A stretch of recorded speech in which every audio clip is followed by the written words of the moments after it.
Bonjour et bienvenue sur ma chaîne. Alors avant de commencer, j'aimerais vous présenter mes excuses puisque ça fait quelque temps que je ne suis pas très régulière dans mes vidéos. C'est uniquement dû au fait que mon travail ne me laisse que peu de temps en ce moment et du coup je ne peux pas être régulière. Mais j'espère sincèrement que ça va s'améliorer très rapidement. Je vous tiendrai au courant sur ma page Facebook dès que les choses reviennent à la normale. Mais cette semaine, je reviens vers vous avec un projet qui fait partie d'un blog hop. Donc le principe, c'est de partager un projet en commun avec plusieurs autres personnes. Et là, le thème de cette fois-ci, c'était d'utiliser les petites boîtes à friandises de chez Stampin' Up. Et du coup, moi, j'ai décidé d'en faire ce petit bloc range-tout. Où vous voyez, on peut insérer, là j'ai mis des petites ficelles, mais vous pouvez y mettre des breloques, votre petit matériel, votre petit nécessaire. L'avantage, c'est qu'en plus, on peut le moduler à la façon que l'on souhaite, puisque moi j'ai mis 4 tiroirs, mais vous pouvez tout à fait en faire moins ou plus. Vous pouvez faire plusieurs blocs et les empiler ou les mettre côte à côte. C'est vraiment très très modulable et très pratique, je trouve. Et en plus, comme on le décore comme on souhaite, ça va être plutôt sympa dans l'atelier. Donc c'est ce projet que je vais vous expliquer aujourd'hui. Et comme d'habitude, vous retrouverez tous les plans de découpe et de marquage en allant sur mon blog, où vous retrouverez aussi la liste du matériel nécessaire et les explications concernant le principe d'un blog hop. Je vous remets le lien ici et en barre d'infos. Alors pour réaliser ce bloc de rangement, vous aurez besoin de 2 morceaux de papier cartonné de couleur BD Bermude, qui mesurent chacun 23 cm par 11,8. On va refaire des plis de marquage à différents endroits pour réaliser le contour du bloc de rangement. Vous aurez également besoin d'un morceau un petit peu plus petit, toujours en BD Bermude, qui lui mesure 14 par 8 cm pour faire l'arrière du bloc. Vous aurez besoin de plusieurs morceaux de papier à motif pour faire les panneaux de matage qui seront sur le contour du bloc. Donc ce papier est issu du set qui s'appelle Pli en chemin, où vous voyez, vous avez tous les rectos qui sont assez décorés avec des petits escargots, des champignons. Et par contre, sur le verso, ça reste un peu plus sobre. Il y a un peu de couleur, mais c'est beaucoup plus uni. Donc c'est un papier qui est assez polyvalent, qui va vous permettre de réaliser beaucoup de choses. Alors moi j'ai choisi ce motif là. Vous aurez besoin d'une chute assez grande pour pouvoir faire les découpes qui vont venir à l'avant des tiroirs. Vous aurez besoin de 2 petits morceaux qui sont identiques, qui mesurent 10,5 par 7,7 cm, d'un morceau qui mesure lui 13,7 par 10,5 cm pour le dessus, et d'un morceau qui mesure 13,7 par 7,7 qui va venir à l'arrière du bloc. Vous aurez également besoin d'une chute de papier en couleur blanc simple, puisque le murmure blanc n'existe plus, il s'appelle maintenant blanc simple. Ça va être pour faire toute la décoration donc sur le haut de la boîte et sur les côtés. Pour faire cette décoration, j'ai utilisé le set qui s'appelle Fait à la main pour toi, donc qui est assez sympa puisque quand on aime créer, ça permet de même faire des emballages par exemple qui disent qu'on l'a fait à la main. Et j'ai utilisé plusieurs choses là sur ce set pour faire ma décoration. Et ça sera le seul set de tampons que j'utiliserai. Pour faire mes découpes, j'ai utilisé mes ovales et mes ronds surpiqués. Donc pour les ronds, j'ai utilisé le second en partant du plus petit. Et pour les ovales, par contre, j'ai utilisé le second mais en partant du plus grand. Donc ça, c'est pour faire vraiment les découpes pour les petits éléments qui viennent dessus et sur les côtés. Pour faire la découpe de la petite forme à l'avant des tiroirs, j'ai utilisé le set de poinçons qui s'appelle Hippo et ses amis. Et j'ai pris cette forme un peu hexagonale. Alors j'ai choisi le plus petit de tous, qui me permet d'avoir une taille qui soit convenable pour l'avant des tiroirs. Donc c'est vraiment la plus petite de tous. J'ai aussi utilisé pour pouvoir ouvrir plus facilement mes tiroirs en tirant tout simplement dessus du ruban. Donc il s'agit du ruban de couleur rouge qui a une double surpiqûre. Donc on reste dans le thème avec les petites surpiqûres, que ce soit sur le papier à motif ou dans la découpe ou même le ruban. Et bien sûr, j'ai utilisé les fameuses boîtes donc, qui se présentent comme ça. Elles sont pliées quand vous les recevez. Vous avez d'un côté le tour, le couvercle, enfin la partie, le passant, et la boîte en elle-même. Et je vous montrerai tout à l'heure comment on fait pour la monter. Alors simplement concernant les couleurs que j'ai utilisées, j'ai pris le rouge et le BD Bermude pour tout ce qui est de la décoration. Alors on va pouvoir commencer tout de suite en reprenant les 2 grands morceaux de papier cartonné BD Bermude et on va marquer des plis. Donc sur les 2 morceaux ça sera exactement la même chose. On marque un premier pli à 1 cm. Alors j'utilise toujours pour le 1 cm les repères qui sont sur la droite de mon massicot. Et avec l'outil gris clair, on marque un pli à 1 cm. On retourne ensuite le papier de manière à ce que le 1 cm se retrouve à gauche. Et là, je marque un second pli à 9 cm cette fois-ci. Et je fais faire un quart de tour au papier. Et de nouveau, je vais faire une marque à 1 cm dans la grande longueur. Donc on vérifie bien qu'on soit bien aligné en haut et en bas. Et on marque le papier. On va refaire exactement la même chose sur le second morceau de papier cartonné, toujours le grand morceau. Alors 1 cm, on retourne, on marque à 9 cm et on marque enfin à 1 cm le long du grand côté. Et là on a déjà quasiment fini notre tour de bloc, je vais appeler ça comme ça. On aura quelques découpes à faire pour pouvoir avoir ce contour. Et on a terminé avec le massicot. Alors comme je vous le disais, nous allons faire des découpes sur ces lignes de plis. Donc tout simplement, en fait, on va retirer le petit carré qui a été formé dans le coin par les lignes de marquage. On va biaiser sur chaque bout. Au niveau de la jonction des lignes, on va créer un petit triangle pour créer deux onglets, donc un grand et un petit, et on biaise l'autre extrémité de l'onglet. Donc vraiment rien de difficile. Vous voyez là ce que ça donne. Ça permet en fait d'avoir tous nos onglets prêts pour pouvoir ensuite assembler le contour de la boîte. Maintenant on va s'attaquer au panneau de matage. Donc on va reprendre tous les morceaux hormis la chute qui va nous servir pour la décoration des tiroirs. Moi ce que j'aime bien faire c'est de passer un petit coup de Stampin' Right sur la tranche, surtout là où la tranche est très blanche et que tout le papier est assorti. Comme ça on voit moins cette tranche et je trouve que ça a une plus jolie finition. Mais si vous n'avez pas les Stampin' Right, et ça n'est pas grave, ça ne vous empêche pas de faire quand même la boîte.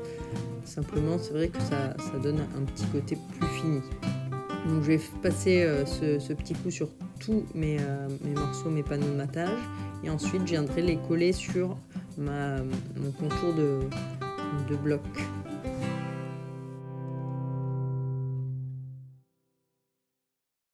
Donc maintenant que j'ai terminé, je vais reprendre chacun des morceaux et je vais les poser à la colle multi-usage sur chacune de mes faces du contour. Donc tout simplement un peu de colle multi-usage derrière chacun des morceaux et je les place en laissant un léger liseré. Vous voyez, il n'y a que quelques millimètres tout autour. Donc rien de très compliqué. Donc je fais ça pour chacun des morceaux que j'ai découpés. Alors quand vous collez les panneaux de matage, il y a bien sûr une face où vous n'en avez pas puisque ce sera le dessous du contour du bloc. Mais si jamais vous voulez que le dessous soit aussi décoré, moi j'ai pas trouvé ça utile. Il vous suffit en fait de redécouper un morceau qui mesure 10,5 par 13,7 et vous aurez le panneau de matage pour le dessous de votre bloc. Je vais aussi décorer le panneau qui se trouve à l'arrière du bloc. Donc c'est le petit panneau qui est tout seul en BD Bermude et je vais apposer le dernier panneau de matage dessus puisque ça il n'y a pas d'onglet puisqu'il viendra par-dessus une fois que tout le montage sera fait. Donc, je vous montrerai ça tout à l'heure. Une fois qu'on a terminé avec le panneau de l'arrière, on va pouvoir procéder à la décoration, donc vraiment les petits éléments qui vont venir sur la boîte à la fin. Donc pour ça, je vais reprendre mon pad d'encre qui est couleur BD Bermude lui aussi. Et je vais tamponner le message donc sur le papier, la chute de papier blanc simple. Quand on a la fibre créative, je le tamponne en BD Bermude et comme je veux qu'il apparaisse comme en surimpression sur mon mannequin, je commence d'abord par lui et en fait je vais le masquer pour ça, j'ai tout simplement tamponné mon message sur un morceau de papier post-it et ensuite, à l'aide de ciseaux, j'ai découpé tout autour du message en laissant une petite marge, mais vraiment pas une grosse marge, et je vais le placer directement sur mon message pour le cacher et pouvoir tamponner mon mannequin par-dessus. Donc mon mannequin, je vais le tamponner en rouge-rouge. On aurait pu utiliser le Stamparatus dans ce cas-là, de manière à pouvoir bien positionner le mannequin par rapport au message et par rapport au masque, mais j'ai pas trouvé ça nécessaire spécialement, donc je le fais directement avec un bloc. Mais si vous ne vous sentez pas trop à l'aise, vous pouvez utiliser, si vous avez le Stamparatus, vous pouvez l'utiliser de manière à être sûr de vous et à pouvoir retamponner si jamais il y a des manques. Donc là, on applique le bloc, on insiste bien au niveau de la jointure du post-it, parce qu'il peut y avoir un petit raté sinon. Et après, on n'a plus qu'à enlever le masque et on a notre message qui est en surimpression sans qu'il y ait justement sans qu'on voit le mannequin à travers le message et qu'on n'arrive plus à lire en fait. Je vais aussi tamponner mes deux autres messages. Donc il y a les petits ciseaux avec le logo Stampin' Up dessous que je tamponne en rouge lui aussi. Et il y aura le Reine Créative avec la petite couronne que je trouve vraiment trop mignon, que je tamponne lui aussi en rouge et que je viendrai ensuite découper avec mon cercle surpiqué. Et pour le mannequin, ça sera avec l'ovale. On dirait qu'ils ont été faits exprès pour ça. Donc vous voyez ce que ça donne une fois que tout est terminé. On a nos petits éléments pour la décoration du dessus. Et pour la décoration des tiroirs, je vais découper mes 4 hexagones dans mon papier à motif. Donc je reprends le fameux petit morceau, le plus petit de tous, et je vais le faire 4 fois. Une fois que je l'ai fait, voilà ce que j'obtiens. J'ai mes 4 petits morceaux et je vais vous montrer comment on les installe sur la boîte en question, de manière à pouvoir ouvrir et fermer la boîte et la décorer en même temps. Alors pour ça, on va reprendre nos 2 éléments de boîte. Donc vous avez vraiment le tiroir en tant que tel et la partie, le passant en fait, qui va nous permettre de faire glisser. Donc pour le passant, c'est tout simple, on va marquer les plis de manière à pouvoir avoir quelque chose de bien rectangulaire. Donc avec le plioir tout simplement, je marque bien mes plis et voilà, j'ai mon passant ouvert. Et pour la boîte, on va faire la même chose, on va marquer tous les plis. Alors ce que j'ai fait, c'est que je vais marquer mes plis, mais en fait je vais utiliser la boîte à 2 côtés. Elle a un côté qui est un peu glacé, donc plus brillant, et un côté mat. A priori, le côté mat va à l'intérieur. Simplement, comme je pense qu'on peut aussi en faire une boîte avec des friandises, des petits bonbons, il peut être intéressant d'avoir le côté brillant à l'intérieur.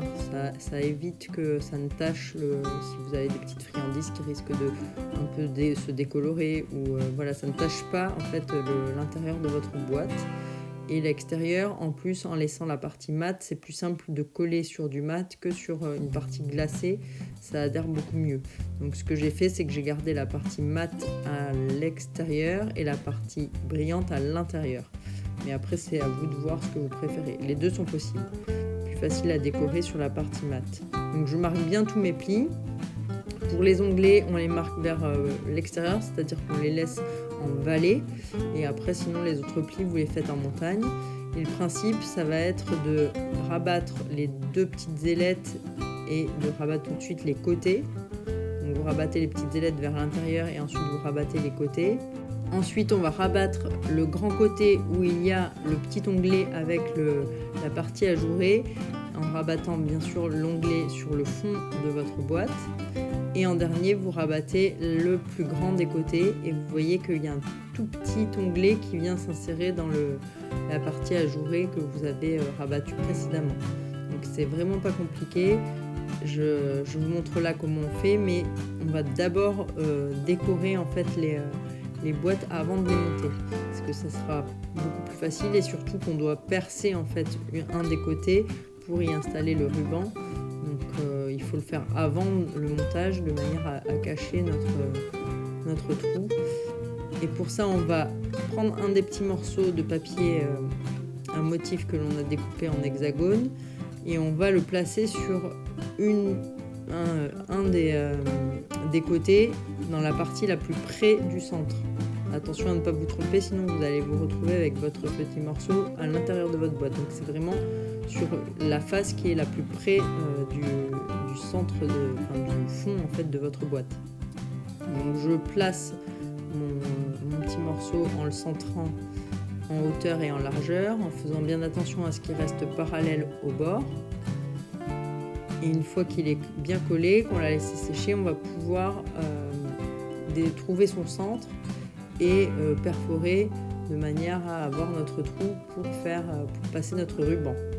Donc tout simplement avec ma règle, je vais chercher à faire deux petites diagonales et l'endroit où elles se croisent, c'est forcément le milieu de mon morceau. Et avec ma perforatrice à main, je vais installer, j'ai pris une perforatrice avec un trou ni trop petit ni trop grand, de manière à passer assez facilement mon ruban. Et je vais faire un trou sur la petite marque au crayon. Et de faire le trou avant d'avoir monté la boîte, ça nous permet de pouvoir le cacher quand on va rabattre l'autre partie à l'intérieur de la boîte. On ne verra plus l'arrière du trou, donc c'est vraiment intéressant. On aura quelque chose de très très propre. Une fois qu'on a fait ça, on va pouvoir prendre notre morceau de ruban. Donc vous prenez un morceau qui soit suffisamment long pour vous permettre de travailler. On recoupera à la fin, ça n'est pas grave. Mais voilà, je prends quand même un morceau qui fasse à peu près 10 cm. Ce morceau, on va le recouper en deux, on va le plier en deux, pardon. Donc on le replie en deux et ensuite je le replie en deux dans l'autre sens. Donc vraiment dans le sens de la largeur, de manière à pouvoir l'insérer un peu plus facilement. Comme ça, il passe beaucoup plus facilement dans le trou. Pour pouvoir le maintenir, ce que je vais faire, c'est que je vais apposer deux petites bandes d'adhésif double face de part et d'autre de mon trou. Comme ça, quand j'aurai inséré, il me suffira juste de rabattre les petites bandes de ruban sur l'adhésif et elles seront collées et elles ne bougeront plus. Donc on peut reprendre notre ruban qu'on a plié en deux dans le sens de la longueur et le sens de la largeur. On l'insère, on vérifie la longueur que l'on souhaite voir apparaître à l'extérieur du tiroir. Et une fois qu'on est content, on peut rabattre les deux ailettes sur l'adhésif double face. On vérifie que tout soit bien plat et on peut recouper l'excédent de ruban pour éviter trop de surépaisseur. Et notre ruban est en place. Et comme je vous le disais, il suffit ensuite de rabattre l'autre côté du tiroir pour que tout disparaisse. Donc on va pouvoir refaire le montage. Donc on rabat les deux ailettes, on rabat nos deux côtés. On rabat ensuite le côté le plus petit où il y a la partie est vidée et en dernier la partie la plus grande qui se coince à l'intérieur. Et notre premier tiroir est prêt. On va faire ça pour les 4 tiroirs. Donc je gomme aussi, j'avais oublié de gommer avant la petite marque au crayon.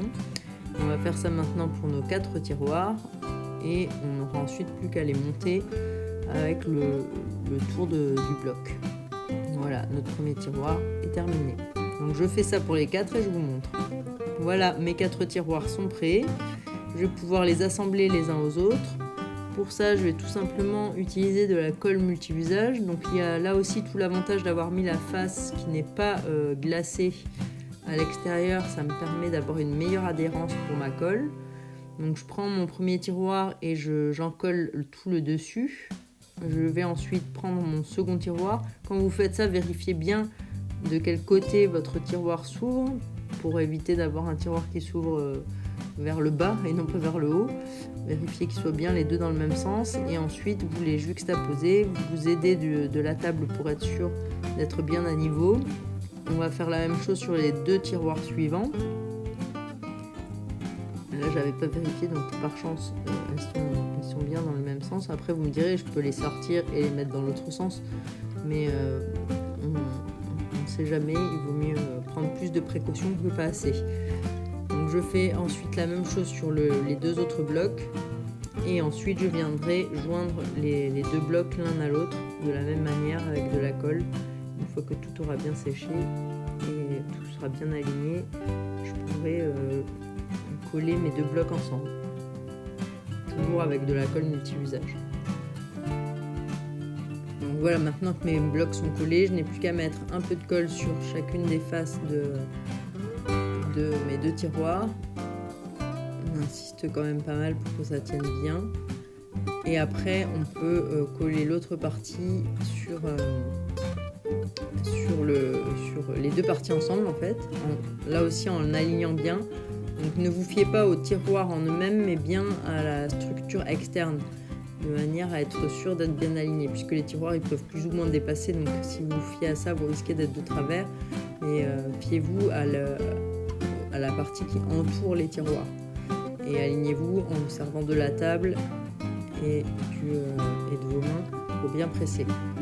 Donc là notre bloc est monté et on n'aura pas besoin en fait de coller ce bloc à l'extérieur, en fait à la décoration extérieure. Ça va tenir tout seul. Donc c'est aussi l'avantage. On va reprendre du coup nos morceaux pour le matage et on va bien marquer les plis sur les onglets de manière à avoir quelque chose de bien rectangulaire. Et ensuite on va déposer de l'adhésif double face sur chacun des onglets. C'est ce qui va nous permettre de réaliser le montage. Donc quand vous posez l'adhésif double face, faites attention à ce qu'il soit bien le long de la ligne de pli, qu'il soit bien le plus près possible. Ça permet d'avoir quelque chose qui est mieux collé bord à bord et une plus jolie finition. On met donc un petit morceau d'adhésif sur chacun des onglets, sur les 2 morceaux, et ensuite on va pouvoir passer au montage du bloc. Pour ça, on va prendre un des morceaux. Donc faites bien attention quand vous choisissez les morceaux à mettre la partie non décorée dessous. Sinon vous auriez le dessus qui ne serait pas décoré et le dessous qui le serait, donc ça serait dommage. On commence par enlever juste un des films, on place l'autre partie par-dessus en veillant à bien aligner le tout, à ce que ça soit bien rectangulaire. On s'aide en fait du bloc dessous pour bien coller les différentes parties. On enlève l'autre côté ensuite et on peut rabattre le morceau par-dessus. Parfois il peut y avoir un petit jeu puisque ça dépend comment vous avez collé vos boîtes, mais vu que c'est dessous ça n'est pas très grave. Et ensuite on peut retirer les protections qui sont à l'arrière et c'est là qu'on va venir placer le panneau qui vient à l'arrière du bloc. Donc là on peut déjà même former le contour en collant les onglets les uns sur les autres, en veillant à avoir quelque chose de bien rectangulaire. Et en dernier on peut poser le panneau à l'arrière. Et voilà, la décoration de vos tiroirs est faite et vous voyez il n'y a pas eu besoin de coller l'extérieur des tiroirs sur ce contour. En fait c'est ajusté donc ça tient tout seul. On va pouvoir juste installer nos petits éléments décoratifs. Pour ça j'ai choisi des mousses 3 dimensions. Donc pour la partie ovale j'en utilise 4 pour m'assurer que rien ne bouge. Et ensuite je vais centrer ce décor sur le haut de ma boîte en étant le plus au centre possible et le plus droit. Et je vais faire la même chose pour les 2 petits sur le côté. Là j'utilise simplement 2 adhésifs double face, deux mousses adhésives. Et pareil, j'essaye de centrer. Une fois que je suis d'accord, j'appuie dessus pour que ça se maintienne comme il faut. Si jamais vous voulez faire plusieurs blocs, que vous voulez mettre les uns sur les autres, ne mettez pas la petite décoration sur le dessus puisqu'il faudra les coller les uns aux autres. Vous la mettrez juste peut-être sur le tout dernier en hauteur ou sur le dernier en largeur. Mais ne mettez vos décorations, vous voyez là il y a déjà une décoration, mais si vous l'enlevez vous avez une petite armoire comme ça, ça peut être très sympa aussi dans l'atelier et très pratique. Donc voilà nos blocs de rangement qui sont terminés, qu'on peut vraiment moduler à l'infini. Vous pouvez en faire autant que vous voulez, autant de blocs que vous avez besoin. Il y a une grosse contenance. Là j'en ai fait des blocs pour ranger mes affaires de scrap, mais on peut très bien imaginer ça dans un bureau aussi, avec pourquoi pas des trombones, des punaises, des cartouches d'encre. Ça peut aussi être pour faire un petit cadeau pour un anniversaire, admettons, avec différents types de bonbons à l'intérieur, ou avec des surprises. C'est quelque chose qui peut être très modulable. Donc je trouve ça assez pratique et pour une fois on n'a pas besoin d'y passer des heures puisque la boîte se monte vraiment en 5 minutes. C'est un projet qui est à la fois sympa et facile à réaliser, même pour les débutants, donc vraiment ça serait dommage de s'en priver. J'espère que vous avez aimé ce projet. Si c'est le cas, n'hésitez pas à me laisser un petit pouce en l'air ou à vous abonner à ma chaîne. En attendant, moi je vous dis à la semaine prochaine et surtout, prenez soin de vous.